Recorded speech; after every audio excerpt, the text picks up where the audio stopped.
ನಮಸ್ಕಾರ. 9am big breaking ನ್ಯೂಸ್ಗೆ ಸ್ವಾಗತ. ನಾನು ಪೃಥ್ವಿರಾಜ್ ಹರ್ನಹಳ್ಳಿ. ನಾಳೆಯಿಂದ ಮಹಾಯಜ್ಞ ಶಾಲೆ ಆರಂಭಕ್ಕೆ ಕೌಂಟ್ ಡೌನ್. ಹೇಗಿದೆ ಶಾಲೆಗಳಲ್ಲಿ ಸಿದ್ಧತೆ? ಹೇಗಿದೆ ಕೊರೋನಾ ರೂಲ್ಸ್? ಪ್ರತಿಯೊಂದು ಜಿಲ್ಲೆಯಲ್ಲೂ ನ್ಯೂಸ್ 18 ರಿಯಾಲಿಟಿ ಚೆಕ್. ಬ್ಯಾಗು ಹಿಡಿ, ಶಾಲೆಗೆ ನಡಿ.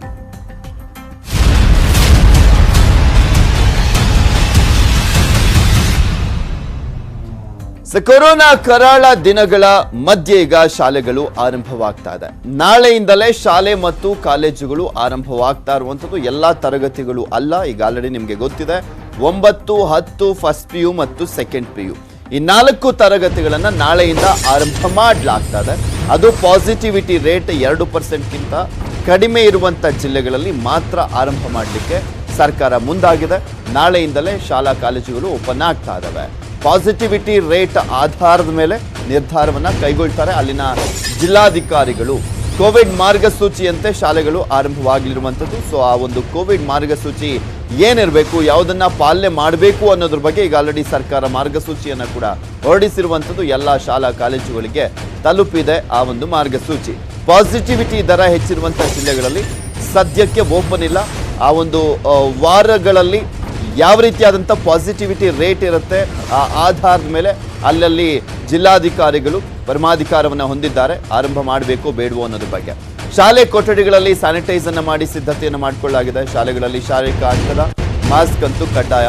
ಪೋಷಕರು ವಿದ್ಯಾರ್ಥಿಗಳಿಗೆ ಶಾಲೆಗಳಿಂದ ಈಗ ಆಲ್ರೆಡಿ ಸೂಚನೆ ಹೋಗಿದೆ, ಏನು ಮಾಡಬೇಕು ಏನು ಮಾಡಬಾರ್ದು ಅನ್ನೋದ್ರ ಬಗ್ಗೆ, ಏನೇನೆಲ್ಲ ಕ್ರಮಗಳನ್ನು ಕೈಗೊಳ್ಳಬೇಕು, ಮುಂಜಾಗ್ರತಾ ಕ್ರಮಗಳನ್ನು ಕೈಗೊಳ್ಳಬೇಕು ಅನ್ನೋದ್ರ ಬಗ್ಗೆ ಶಿಕ್ಷಣ ಇಲಾಖೆ ಶಾಲಾ ಕಾಲೇಜುಗಳಿಗೂ ಕೂಡ ಸೂಚನೆಯನ್ನು ನೀಡಿದೆ.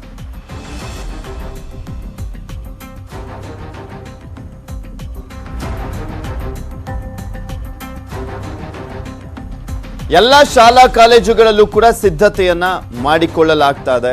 ಎಲ್ಲ ಸರ್ಕಾರಿ ಶಾಲೆ, ಅನುದಾನಿತ ಶಾಲೆ, ಅನುದಾನ ರಹಿತ ಶಾಲೆ, ಪ್ರತಿಯೊಂದು ಕಡೆನೂ ಕೂಡ ಸಿದ್ಧತೆ ನಡೆದಿದೆ. ಬೆಂಗಳೂರಿನಲ್ಲಿ ನಾಳೆ ಶಾಲೆಗಳು ಆರಂಭ ಆಗ್ತಾ ಇರುವಂಥದ್ದು. ಮಲ್ಲೇಶ್ವರಂನ ಬೆಂಗಳೂರು ಎಜುಕೇಷನ್ ಸೊಸೈಟಿಯಲ್ಲಿ ಪೂರ್ವ ತಯಾರಿಯನ್ನ ಮಾಡಲಾಗ್ತಾ ಇದೆ. ಸಾಮಾಜಿಕ ಅಂತರಕ್ಕೆ ಮಾರ್ಕ್ಗಳನ್ನ ಕೂಡ ಹಾಕಲಾಗಿದೆ. ಬಗ್ಗೆ ನಮ್ಮ ಪ್ರತಿನಿಧಿ ಅಲ್ಲಿ ಪ್ರತ್ಯಕ್ಷ ವರದಿಯನ್ನು ಕೊಟ್ಟಿದ್ದಾರೆ, ಹೆಚ್ಚಿನ ಮಾಹಿತಿಯನ್ನು ನೀಡಿದ್ದಾರೆ. ಮುನಿರಾಜು ನೋಡ್ಕೊಳ್ಳೋಣ. ನಾಳೆಯಿಂದ ರಾಜ್ಯದಲ್ಲಿ ಭೌತಿಕ ತರಗತಿಗಳು ಆರಂಭ ಆಗ್ತಿದೆ. ಅದಕ್ಕೋಸ್ಕರ ಬೆಂಗಳೂರಿನಲ್ಲಿರುವಂತಹ ಕೆಲವು ಶಾಲೆಗಳಲ್ಲಿ ಒಂದು ಪೂರ್ವ ತಯಾರಿಯನ್ನು ಸಹ ಮಾಡಿಕೊಂಡಿರುವಂಥದ್ದು. ಏನು ಕೊರೋನಾ ಮಹಾಮಾರಿ ಆತಂಕದ ನಡುವೆಯೂ ಶಾಲೆಗಳಲ್ಲಿ ಒಂದು ಕಟ್ಟುನಿಟ್ಟಿನ ಕ್ರಮಗಳನ್ನು ಕೈಗೊಂಡು ಒಂದು ಶಾಲೆಗಳನ್ನು ತೆರೆಯೋದಕ್ಕೆ ಬೇಕಾದಂಥ ಒಂದು ಅಗತ್ಯ ಮುಂಜಾಗ್ರತೆಗಳನ್ನು ತೆಗೆದುಕೊಂಡಿದ್ದಾರೆ. ಈಗ ನಾವು ಬೆಂಗಳೂರಿನ ಮಲ್ಲೇಶ್ವರಂ ಬಳಿ ಇರುವಂತಹ ಒಂದು ಬೆಂಗಳೂರು ಎಜುಕೇಷನ್ ಸೊಸೈಟಿ ಒಂದು ಶಾಲೆ ಮತ್ತು ಕಾಲೇಜಿನಲ್ಲಿ ಇದ್ದೀವಿ. ಈ ಒಂದು ಆವರಣದಲ್ಲಿ ನೋಡಬಹುದು ಯಾವ ರೀತಿಯಾಗಿ ಒಂದು ತಯಾರಿಗಳನ್ನ ಮಾಡ್ಕೊಂಡಿದ್ದಾರೆ ಅಂತೇಳಿ. ಈಗಾಗಲೇ ಏನು ಮಕ್ಕಳು ನಾಳೆಯಿಂದ ಶಾಲೆಗೆ ಬರೋದ್ರಿಂದ ನೆನ್ನೆಯ ಒಂದು ಪ್ರಿಪರೇಷನ್ ಒಂದು ತಯಾರಿಗಳನ್ನ ಮಾಡ್ಕೊಂಡಿರುವಂತದ್ದು. ಏನು ಪ್ರತಿ ಮಕ್ಕಳು ಸಹ ಒಂದು 6 ಅಡಿ ಅಂತರದಲ್ಲಿ ಸರತಿ ಸಾಲಿನಲ್ಲಿ ನಿಂತ್ಕೊಂಡು ಶಾಲೆಗೆ ಬರಬೇಕು ಅಂತೇಳಿ ಅನ್ನೋ ರೀತಿ ಒಂದು ಮಾರ್ಕಿಂಗ್ ಅನ್ನ ಸಹ ಒಂದು ಶಾಲೆ ಹೊರಭಾಗದಲ್ಲೇ ಮಾಡ್ಕೊಂಡಿದ್ದಾರೆ. ಮತ್ತೆ ಎಲ್ರಿಗೂ ಸಹ ಒಂದು ನಾಳೆಯಿಂದ ಶಾಲೆ ಆರಂಭ ಆಗ್ತಿರೋದ್ರಿಂದ ಎಲ್ಲರಿಗೂ ಒಂದು ಸ್ವಾಗತ ಕೋರಿ ಒಂದು ಫಲಕಗಳನ್ನು ಸಹ ಹಾಕಿರೋದು. ಮತ್ತೆ ಅದೇ ರೀತಿ ಶಾಲೆಗೆ ಎಂಟ್ರಿ ಕೊಟ್ಟಂತೆಯೇ ಸೋಷಿಯಲ್ ಡಿಸ್ಟೆನ್ಸ್ ಅನ್ನ ನೋಡಬಹುದು. ಏನು ಪ್ರತಿ 6 ಅಡಿಗೆ ಒಂದು ಮಾರ್ಕ್ ಮಾಡಿ ಅದರಲ್ಲೇ ವಿದ್ಯಾರ್ಥಿಗಳು ಪ್ರತಿಯೊಬ್ಬರು ಸರತಿ ಸಾಲಿನಲ್ಲಿ ಹೋಗಬೇಕು ಅಂತೇಳಿ ಒಂದು ಮಾರ್ಕಿಂಗ್ ಅನ್ನ ಮಾಡ್ಕೊಂಡಿದ್ದಾರೆ. ಮತ್ತೆ ಅದೇ ಏನು ಕೋವಿಡ್ಗೆ ಒಂದು ಎಚ್ಚರಿಕೆ ಕೊಡೋ ಸಲುವಾಗಿ ಪ್ರತಿಯೊಬ್ಬರು ಸಹ ಒಂದು ಸೋಷಿಯಲ್ ಡಿಸ್ಟೆನ್ಸ್ ಮತ್ತೆ ಸ್ಯಾನಿಟೈಸ್ ಮಾಡ್ಕೊಂಡು ಒಳಗಡೆ ಬರಬೇಕು. ಮತ್ತೆ ಪ್ರತಿ ಬೇರೆ ವಿದ್ಯಾರ್ಥಿಗಳ ಒಂದು ಯಾವುದೇ ಪುಸ್ತಕ ಆಗಲಿ, ಡಸ್ಟರ್ ಆಗಲಿ ಅಥವಾ ಚಾಕ್ ಪೀಸ್ ಅನ್ನ ಯಾರು ಸಹ ಮುಟ್ಟಬಾರ್ದು ಅಂತೇಳಿ ಅಲ್ಲಲ್ಲಿ ಈಗ ಫಲಕಗಳನ್ನು ಸಹ ಹಾಕಿರೋದನ್ನ ನಾವು ಕಾಣಬಹುದಾಗಿದೆ. ಇಲ್ಲಿ ನೋಡಬಹುದು, ಗೋಡೆ ಮೇಲೆ ಅಂಟಿಸಿದ್ದಾರೆ. ಯಾವುದೇ ವಿದ್ಯಾರ್ಥಿ ಪುಸ್ತಕ, ಡಸ್ಟರ್ ಅಥವಾ ಚಾಕ್ ಪೀಸ್ ಗಳನ್ನ ಬೇರೆಯವರಿಂದ ಪಡ್ಕೊಳ್ಬಾರ್ದು ಮತ್ತೆ ಮುಟ್ಟಬಾರ್ದು ಅಂತೇಳಿ ಒಂದು ಸೂಚನೆಗಳನ್ನು ಸಹ ಇಲ್ಲಿ ಕೊಟ್ಟಿರೋದನ್ನ ನಾವು ನೋಡಬಹುದು. ಯಾಕಂದ್ರೆ ಒಬ್ರಿಗೊಬ್ರು ಸೋಷಿಯಲ್ ಡಿಸ್ಟೆನ್ಸ್ ಅನ್ನ ಕಂಪಲ್ಸರಿಗೆ ಮೇಂಟೈನ್ ಮಾಡಬೇಕು ಅಂತೇಳಿ ಈ ಒಂದು ಸೂಚನಾ ಫಲಕಗಳಲ್ಲಿ ಇಲ್ಲಿ ಹಾಕಿರೋದನ್ನ ನೋಡಬಹುದು. ನಾಳೆ 9, 10 ಮತ್ತೆ ದ್ವಿತೀಯ PUC ತರಗತಿಗಳು ಆರಂಭ ಆಗುತ್ತೆ. ಅದಕ್ಕೋಸ್ಕರ ಈಗಾಗಲೇ ಈ ಒಂದು ಶಾಲೆಯಲ್ಲಿ ಸಂಪೂರ್ಣವಾಗಿ ಎಲ್ಲಾ ಕೊಠಡಿಗಳನ್ನ ಸ್ಯಾನಿಟೈಸ್ ಮಾಡಿರುವಂತದ್ದು. ನಿನ್ನೆ ಸ್ಯಾನಿಟೈಸ್ ಮಾಡಿ ಕೊಠಡಿಗಳಿಗೆ ಅಗತ್ಯವಾದಂತಹ ಒಂದು ಡೆಸ್ಕ್ ಗಳನ್ನ ಹಾಕಿರುವಂತದ್ದು. ಪ್ರತಿ ಡೆಸ್ಕ್ ನಲ್ಲಿ 2 ವಿದ್ಯಾರ್ಥಿಗಳು ಮಾತ್ರ ಕೂತ್ಕೊಳ್ಳೋದಕ್ಕೆ ಒಂದು ವ್ಯವಸ್ಥೆಯನ್ನ ಮಾಡಿದ್ದಾರೆ. ಇನ್ನು ಉಳಿದಂತೆ ನಾಳೆ ಯಾರಾದರೂ ವಿದ್ಯಾರ್ಥಿಗಳು ಶಾಲೆಗೆ ಬಂದ ಸಂದರ್ಭದಲ್ಲಿ ಅವ್ರಿಗೆ ಏನಾದರೂ ಜ್ವರ ಅಥವಾ ತಲೆನೋವು, ನೆಗಡಿ ಕಂಡು ಬಂದಲ್ಲಿ ಅಂತವ್ರಿಗೆ ಒಂದು ಟ್ರೀಟ್ಮೆಂಟ್ ಅನ್ನು ಕೊಟ್ಟು ಅವರ ಪೋಷಕರು ಬರೋ ತನಕ ಒಂದು ಐಸೋಲೇಷನ್ ನಲ್ಲಿ ಇಡೋದಕ್ಕೆ ಒಂದು ಪ್ರತ್ಯೇಕವಾದಂತಹ ಒಂದು ಕೊಠಡಿಯನ್ನು ಸಹ ಈ ಒಂದು ಶಾಲೆಯಲ್ಲಿ ನಿರ್ಮಾಣ ಮಾಡಿರುವುದನ್ನು ಕಾಣಬಹುದಾಗಿದೆ. ಅದಕ್ಕೆ ಐಸೋಲೇಷನ್ ಕೊಠಡಿ ಅಂತೇಳಿ ಒಂದು ಫಲಕವನ್ನು ಸಹ ಅಂಟಿಸಿ ಅಲ್ಲಿರುವಂಥದ್ದು. ಪೋಷಕರು ಬಂದ ಬಳಿಕ ಅವರನ್ನ ಒಂದು ಟ್ರೀಟ್ಮೆಂಟ್ ಕೊಡಿಸಿ ಅವರನ್ನು ಮನೆಗೆ ವಾಪಸ್ ಕಳಿಸುವಂತ ಕೆಲಸಕ್ಕೂ ಸಹ ಇಲ್ಲಿ ತಯಾರಿಗಳನ್ನು ಮಾಡಿಕೊಂಡಿದ್ದಾರೆ. ಈಗಾಗಲೇ ಈ ಒಂದು ಬಿಲ್ಡಿಂಗ್ ನಲ್ಲಿ ಇರುವಂತಹ ಎಲ್ಲಾ ಕೊಠಡಿಗಳಿಗೂ ಸಹ ಒಂದು ಸ್ಯಾನಿಟೈಸ್ ಮಾಡಿ ಒಂದು ಪೂರ್ವ ತಯಾರಿಗಳನ್ನ ಮಾಡ್ಕೊಂಡಿದ್ದಾರೆ. ಮತ್ತೆ ನಾಳೆ ಬೆಳಗ್ಗೆ 7 ಗಂಟೆಗೆ ಸುಮಾರಿಗೆ ಮತ್ತೆ ಸ್ಯಾನಿಟೈಸ್ ಮಾಡಿ ಒಂದು ವಿದ್ಯಾರ್ಥಿಗಳು ಬರೋದಕ್ಕೆ ಮುಂಚೆ ಎಲ್ಲ ಒಂದು ಕ್ಲೀನಿಂಗ್ ವ್ಯವಸ್ಥೆಯನ್ನು ಸಹ ಮಾಡೋದಕ್ಕೆ ಈಗಾಗಲೇ ಇಲ್ಲಿನ ಆಡಳಿತ ಮಂಡಳಿ ನಿರ್ಧಾರ ಮಾಡಿರುವಂಥದ್ದು. ಏನು ಕೊರೋನಾ ಮಹಾಮಾರಿಯ ಒಂದು ಆತಂಕದ ನಡುವೆ ನಾಳೆಯಿಂದ ಶಾಲೆಗಳು ಆರಂಭ ಆಗ್ತಿದೆ. ಅದಕ್ಕೋಸ್ಕರ ಈಗಾಗಲೇ ವಿದ್ಯಾರ್ಥಿಗಳ ಹಿತದೃಷ್ಟಿಯಿಂದ ಮತ್ತೆ ಕೊರೋನಾವನ್ನ ಯಾವ ರೀತಿ ತಡೆಗಟ್ಟಬೇಕು ಅನ್ನೋ ಒಂದು ಮುಂಜಾಗ್ರತೆಯಿಂದಾಗಿ ಸಾಕಷ್ಟು ಅಗತ್ಯ ಕ್ರಮಗಳನ್ನ ಈ ಒಂದು ಶಾಲೆಯಲ್ಲಿ ಕೈಗೊಂಡು ಸಿದ್ಧತೆಗಳನ್ನ ಮಾಡಿಕೊಂಡಿದ್ದಾರೆ. ಕ್ಯಾಮರಾ ಪರ್ಸನ್ ನೂರ್ ಅಹಮದ್ ಜೊತೆ ಮುನಿರಾಜು, ನ್ಯೂಸ್ 18 ಕನ್ನಡ, ಬೆಂಗಳೂರು. ನಾಳೆಯಿಂದ ಮಂಡ್ಯ ಜಿಲ್ಲೆಯಲ್ಲೂ ಕೂಡ ಶಾಲಾ ಕಾಲೇಜುಗಳು ಓಪನ್ ಆಗ್ತಾ ಇರುವಂತದ್ದು, ಅಲ್ಲಿ ಸಿದ್ಧತೆ ಯಾವ ರೀತಿಯಾಗಿ ಮಾಡಿಕೊಳ್ಳಲಾಗಿದೆ ಅನ್ನೋದ್ರ ಬಗ್ಗೆ ನಮ್ಮ ಪ್ರತಿನಿಧಿ ಸುನಿಲ್ ಗೌಡ ಅಲ್ಲಿ ಪ್ರತ್ಯಕ್ಷ ವರದಿಯನ್ನು ಕೊಟ್ಟಿದ್ದಾರೆ, ನೋಡ್ಕೊಂಬರೋಣ. ಕೊರೋನಾ 2ನೇ ಅಲೆಯ ಅಬ್ಬರ ಕಡಿಮೆ ಆಗಿದೆ. ಹೀಗಾಗಿ ಸರ್ಕಾರ ಶಾಲೆಗಳನ್ನು ಪ್ರಾರಂಭಿಸುವ ನಿಟ್ಟಿನಲ್ಲಿ ಗ್ರೀನ್ ಸಿಗ್ನಲ್ ಅನ್ನು ನೀಡಿದೆ. ಹೀಗಾಗಿ ಶಾಲೆಗಳು ಪ್ರಾರಂಭ ಆಗೋದಕ್ಕೆ ಕೌಂಟ್ ಡೌನ್ ಶುರುವಾಗಿದೆ. ನಾವೀಗ ಮಂಡ್ಯದ KRSನ ಸರ್ಕಾರಿ ಪ್ರೌಢಶಾಲೆಯಲ್ಲಿದ್ದೀವಿ. ಈ ಶಾಲೆಯಲ್ಲಿ ಯಾವ ರೀತಿ ಸಿದ್ಧತೆಯನ್ನು ಮಾಡ್ಕೊಳ್ತಾ ಇದ್ದಾರೆ ಅನ್ನತಕ್ಕಂಥದ್ದನ್ನ ನೀವೀಗ ದೃಶ್ಯದಲ್ಲಿ ನೋಡ್ಬೋದು.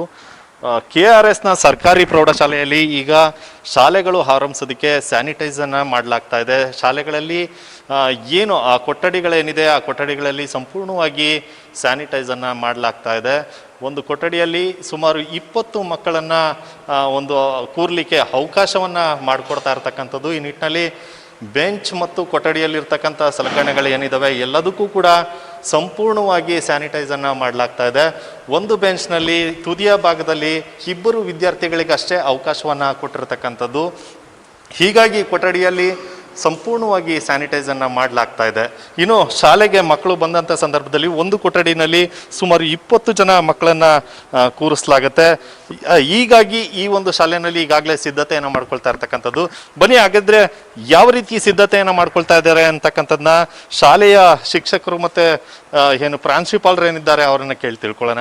ಯಾವ ರೀತಿ ಸಿದ್ಧತೆ ಮಾಡ್ಕೊಳ್ತಾ ಇದ್ದಾರೆ ಸರ್? ಈ ತರಗತಿಗೆ ಸಂಬಂಧಪಟ್ಟಂತೆ ನಮ್ಮ ಶಾಲೆಯಲ್ಲಿ ಈಗಾಗಲೇ ಮಕ್ಕಳಿಗೆ ಒಂದು ಮಾಹಿತಿಯನ್ನು ಕೊಡಲಾಗಿದೆ.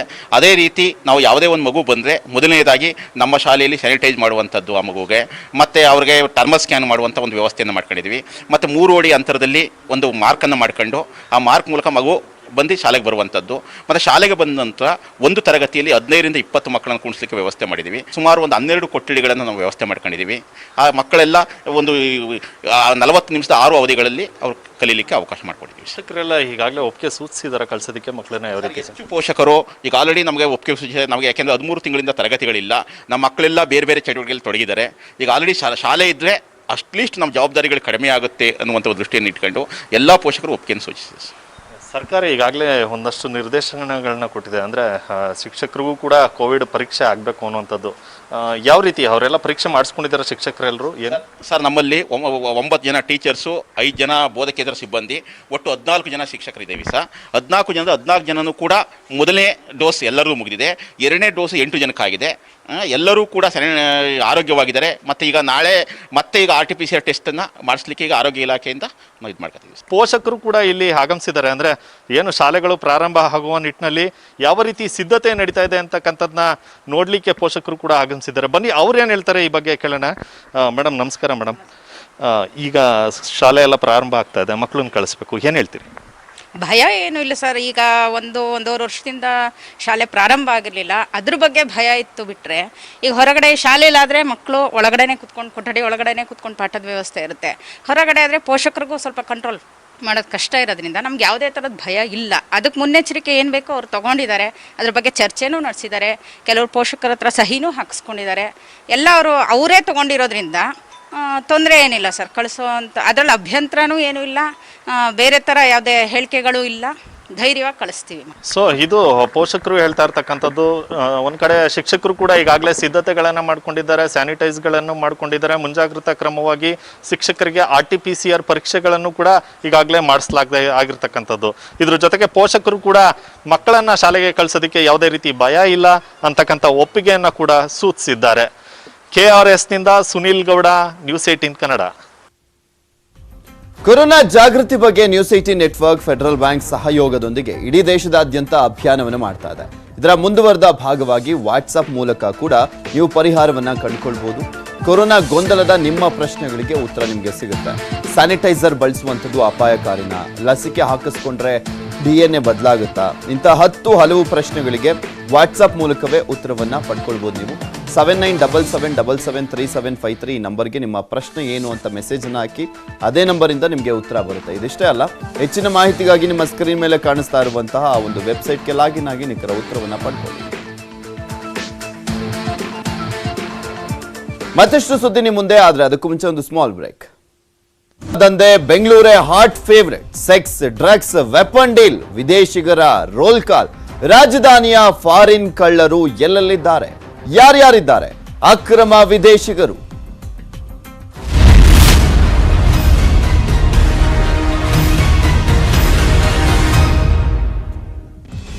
ಬೆಂಗಳೂರಿನಲ್ಲ, ಇಡೀ ರಾಜ್ಯದಾದ್ಯಂತ ಅಕ್ರಮವಾಗಿ ಸಾಕಷ್ಟು ಪ್ರಕರಣಗಳು ನಡೀತಾನೆ ಇರ್ತವೆ. ಅದು ಗೊತ್ತಾಗ್ತಿರುತ್ತೆ. ಸ್ಪೆಷಲಿ ವಿದೇಶಿ ಪ್ರಜೆಗಳ ಪುಂಡಾಟವನ್ನ ಕೂಡ ಗಮನಿಸಿದಿರ. ಯಾವ ಸರ್ಕಾರ ಬಂದ್ರೂ ಕೂಡ ಇದಕ್ಕೆ ಮಾತ್ರ ಬ್ರೇಕ್ ಅನ್ನ ಹಾಕ್ಲಿಕ್ಕೆ ಆಗ್ತಾ ಇಲ್ಲ. ಸುಮ್ಮನೆ ಬಂದ್ಬಿಟ್ಟು ಮೀಡಿಯಾ ಮುಂದೆ ಬಿಲ್ಡಪ್ ತಗೊಂಡು ಹೋಗ್ತಾರೆ. ಯಾವುದೇ ಗೃಹ ಸಚಿವರಿದ್ರು ಕೂಡ ಅಷ್ಟೇ.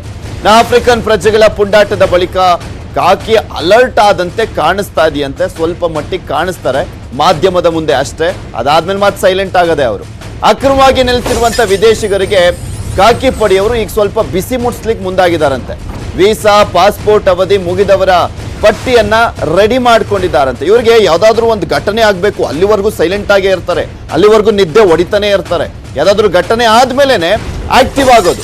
ಬೆಂಗಳೂರು ಪೊಲೀಸರಿಂದ 58 ದೇಶದ 663 ಜನರ ಪಟ್ಟಿಯನ್ನ ರೆಡಿ ಮಾಡ್ಕೊಂಡಿದ್ದಾರಂತೆ. ಅಕ್ರಮವಾಗಿ ನೆಲೆಸಿದವರ ಪಟ್ಟಿಯಲ್ಲಿ ಕಾಂಗೋ ಜನ ಅಧಿಕವಾಗಿದ್ದಾರಂತೆ. ಸದ್ಯ ಡಿಟೆನ್ಷನ್ ಸೆಂಟರ್ನಲ್ಲಿ ಇದ್ದಾರೆ. ಬಂಧಿತ 663 ಮಂದಿ. ಮಹಿಳಾ ಪ್ರಜೆಗಳಿಗೆ ಮಹಿಳಾ ಸ್ವೀಕಾರ ಕೇಂದ್ರದಲ್ಲಿ ವ್ಯವಸ್ಥೆಯನ್ನು ಮಾಡಲಾಗಿದೆ. ಕಾನೂನು ಪ್ರಕ್ರಿಯೆ ಪರಿಶೀಲಿಸಿ ವಾಪಸ್ ಕಳಿಸ್ಲಿಕ್ಕೆ ಪ್ರಯತ್ನವನ್ನ ಪಡಲಾಗ್ತದೆ. ಅಕ್ರಮ ವಿದೇಶಿಗರನ್ನ ವಾಪಸ್ ಕಳಿಸ್ಲಿಕ್ಕೆ ಪೊಲೀಸರು ಕಸರತ್ತನ್ನ ಮಾಡ್ತಾ ಇದಾರಂತೆ.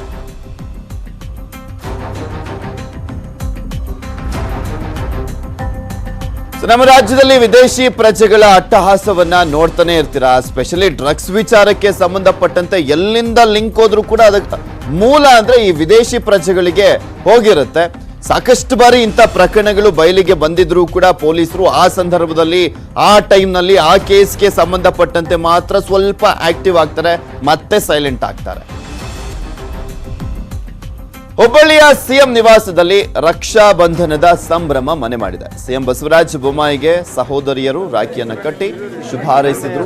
ಬ್ರಹ್ಮಕುಮಾರಿ ಈಶ್ವರಿ ವಿದ್ಯಾಲಯದ ಸಹೋದರಿಯರು ಹುಬ್ಬಳ್ಳಿಯ ಅಶೋಕನಗರ ನಿವಾಸಕ್ಕೆ ಆಗಮಿಸಿ ಸಿಎಂಗೆ ರಕ್ಷಾ ಬಂಧನ ಮಾಡಿದ್ದಾರೆ. ನಂತರ ಸಿಎಂ ಸಾರ್ವಜನಿಕರ ಅಹವಾಲನ್ನ ಸ್ವೀಕರಿಸಿದ್ದಾರೆ.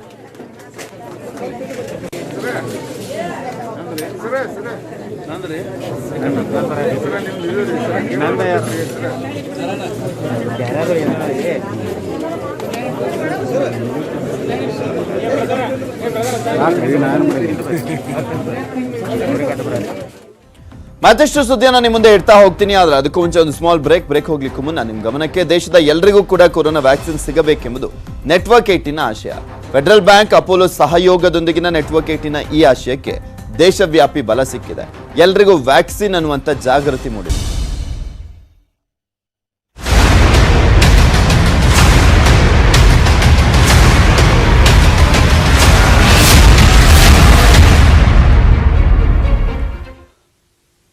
ಅಫ್ಘಾನಿಸ್ತಾನದಲ್ಲಿರುವಂತಹ ಭಾರತೀಯರನ್ನ ಏರ್ಲಿಫ್ಟ್ ಮುಖಾಂತರ ಭಾರತಕ್ಕೆ ಕರೆತರುವಂತ ಕೆಲಸವನ್ನ ಮಾಡ್ತಾ ಇದೆ ಭಾರತ ಸರ್ಕಾರ. ಅದರಲ್ಲಿ ಆ ಒಂದು ಮುಂದುವರೆದ ಭಾಗವಾಗಿ ಸುಮಾರು 87 ಜನ ಭಾರತೀಯರು ದೆಹಲಿಯನ್ನ ತಲುಪಿದ್ದಾರೆ. ಇನ್ನು ಇವತ್ತು 300ಕ್ಕೂ ಹೆಚ್ಚು ಜನ ಭಾರತೀಯರು ಭಾರತಕ್ಕೆ ಬರುವಂತ ಸಾಧ್ಯತೆ ಇರುವಂತದ್ದು ನಿಮಗೆ ತೋರಿಸ್ತಾ ಇದ್ವಿ. ದೃಶ್ಯಾವಳಿಗಳಲ್ಲಿ ಗಮನಿಸ್ತಾ ಇದ್ದೀರಾ. ಭಾರತದ ವಿಮಾನದಲ್ಲಿ ಭಾರತಕ್ಕೆ ಬಂದಂತ ಅಫ್ಘಾನಿಸ್ತಾನದಲ್ಲಿದ್ದಂಥ ಭಾರತೀಯರ ಸಂಭ್ರಮ ಹೇಗಿತ್ತು ಅನ್ನೋದನ್ನ ನೀವು ಗಮನಿಸಬಹುದು.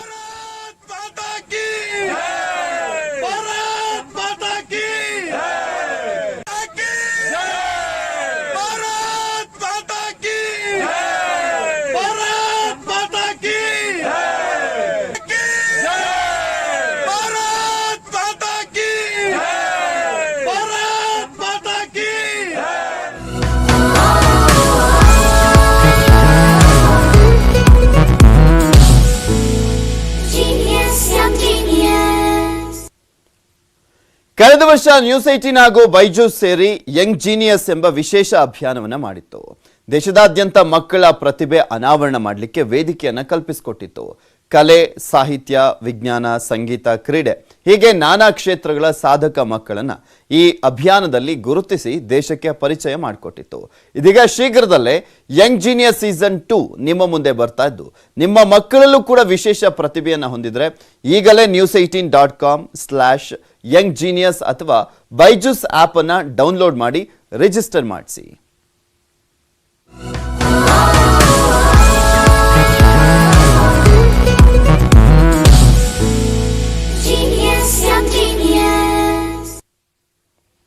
ಇವೆಷ್ಟು ಈ ಕ್ಷಣದವರೆಗಿನ ಸುದ್ದಿಗಳು. ನೋಡ್ತಾರೆ ನ್ಯೂಸ್ 18 ಕನ್ನಡ. ಜಾಲ ನಮ್ಮದು, ಬಲ ನಿಮ್ಮದು.